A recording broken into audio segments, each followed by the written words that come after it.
Credo sia un momento veramente importante, lo diceva anche la direttrice del carcere, che questa è proprio l'occasione durante l'anno dove l'incontro e la presenza del patriarca dà una spunta in più, uno slancio in più.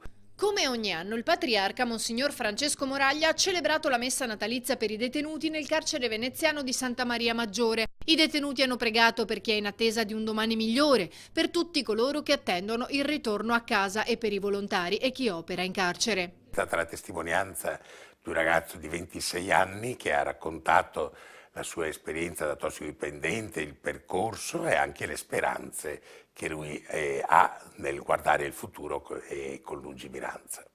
Una testimonianza toccante ma ricca di speranze che ha fatto riflettere chiunque l'abbia ascoltata.